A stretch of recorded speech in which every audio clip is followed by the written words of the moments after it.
Okay, so we are in, I'm calling it section 1.5, but it is shear stress because of an axial load.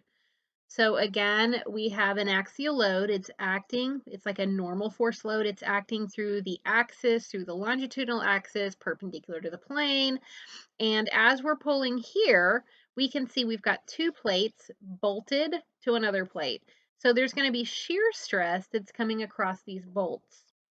And so I might have to start over here. It's just a matter of free body diagram. So if I start out with 6 kilonewtons, okay, and I can draw that I'm going to have as we're coming through here, shear, and it's shear on top and bottom, okay, because I have a plane on the top and a plane on the bottom. We could totally pull that out, and it's going to leave 3 pieces, one in the plate, and then bolt in the top and bolt in the bottom. So I can sum my forces in the x direction equals 0, and I have minus 2v plus 6 equals 0. So my shear is 3 kilonewtons. So this is 3 kilonewtons, and this is 3 kilonewtons. And the important thing to remember is as we're pulling this at 6 kilonewtons, I have 3 kilonewtons top and 3 kilonewtons bottom. When I now look at this plate on the bottom, okay, there's a shear force that is acting through here, and it's got to be equal and opposite. So it's just like if I take something apart, okay, and I have a pinned connection, and I have to show the equal and opposite on both pieces. So when I take it apart to look at that plane in between, then I know that those forces are equal and opposite, because when I put the whole thing back together, my free body diagram looks like this. Okay, so if I'm pulling to the right here, we have a shear force acting back equal and opposite. Okay, now when I look at that internal shear, it's equal and opposite on the plane.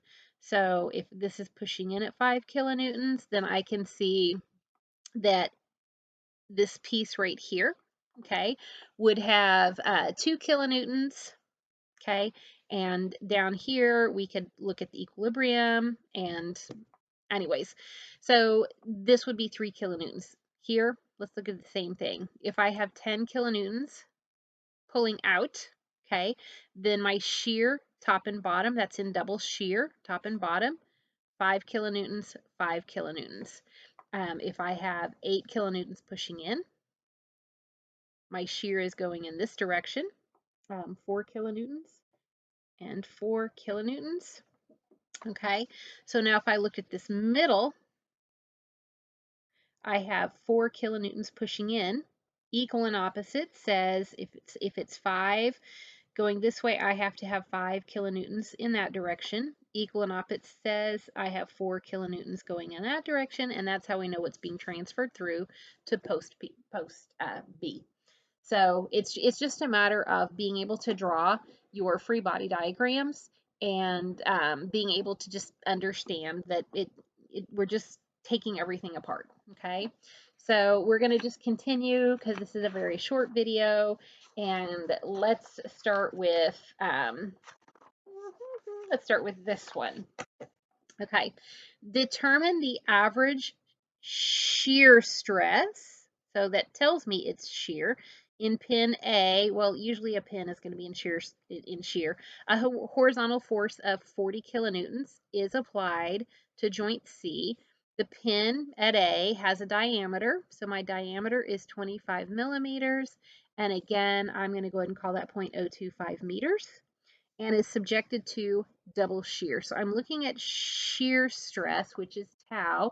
I know that it's a shear force divided by area, and shear force divided by, it is in double shear. I have two areas, pi over 4.025 meters squared.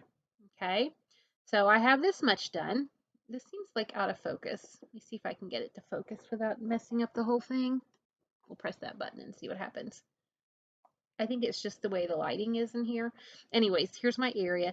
So if I want to determine the shear stress, this is my question mark. That means somehow I need to get this internal shear. If I'm looking at pin A, it's at a reaction. And I can see that it's going to have an AY and an AX, which means that I have this resultant A, which is the magnitude of AX squared plus AY squared. Okay? So looking at this pin, I am going to have to find the reactions. So I'm going to draw my free body diagram, put my 40 kilonewtons. I have AY, AX, BY, and how do we solve this? Well, let's just start with summing forces in the x direction equals 0. Why didn't I sum the moments about B? Okay, if I sum the moments about B, I'm going to have an unknown AY and an unknown AX. Unknown AY, unknown AX. That's too many unknowns. So if I start with summing forces in the x direction, AX plus 40 kilonewtons equals 0. AX equals negative 40 kilonewtons. So I know it's actually acting in that direction. Okay. Now I can sum my moments about B equals 0. And when I do that, I'm going to have a negative 40 times 1.5 minus AY times 2 equals 0. And I'm going to write this out. 2AY equals negative 60 kilonewtons. So AY equals negative 30 kilonewtons. What does that mean? It means it's 30 kilonewtons pulling down. Okay, it's actually pulling down and pulling back to the right. Does that make sense? Does it make sense? People are like, oh my God, my reaction is going down. If I had this loaded and I'm pulling right here, can you see that the whole triangle is going to want to pop up and follow, pop up and follow, pop up and follow? So it makes sense that we have to pull down and to the left to keep this thing in place. Total sense. These make sense. AX equals 40 kilonewtons going to the left. Makes total sense. So that means that my magnitude at A has to be 40 kilonewtons squared plus 30 kilonewtons squared, and it doesn't matter, we can put the negatives in there, whatever, it's getting squared. So my actual reaction at A in terms of the magnitude is 50 kilonewtons, okay? And I know that this force, okay, this magnitude is acting right across, it's acting right across. It's shearing that bolt. It's wanting to shear, it's wanting to cut it like a slice of bread. Remember, it's cutting it like a slice of bread. So my shear stress equals V over A.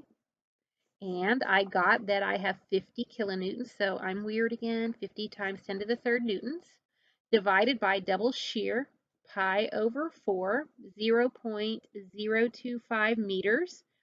That's squared, not all of it, just the diameter is squared. It's pi over 4 d squared. Make sure you're using your algebra correctly. And when I finish getting that worked out, okay, I have newtons and meters. That's perfect. That's what I want to have. And I get a very large number on my calculator, very, very large. And it is 50.9 times 10 to the 6th. So I have 50.9 megapascals. Okay. So, there's two ways to approach this. I've had a couple of students talk to me. When I look at that bolt, so that bolt is in there and I'm pulling and I've got that shear force that's acting across the bolt. I can call it T equals V over A, and we are in double shear, so I've doubled the area, and it is the shear that I'm using is actually the shear acting across both those bolts, which is equal to 50, okay? So I have the entire shear of 50 divided by 2 areas. The other way to look at this is, well, I have half the shear. Okay, if I'm pulling at 50, I have 25 on this side of the bolt and 25 on that side of the area. So I could say my shear stress is 25 kilonewtons divided by, well, if I'm just going to look at one part of it, if I'm just going to look at the shear on this part, then it is pi over 4.025 squared. We don't use the 2 areas because I've already taken the 50 and divided it by 2. So whether you say shear equals V over 2A, because I have double area, or I say shear equals V over 2, because I'm dividing it between those two, pi, just put area, well, algebraically it becomes V over 2A. You just can't do both. You can't look at one area and then also like half the or double the load or whatever. It's just going to be, so I just look at it as the whole thing. It's all of this. It's 50 kilonewtons and I have double the area. And you get the same answer either way. There you have it. Easy peasy.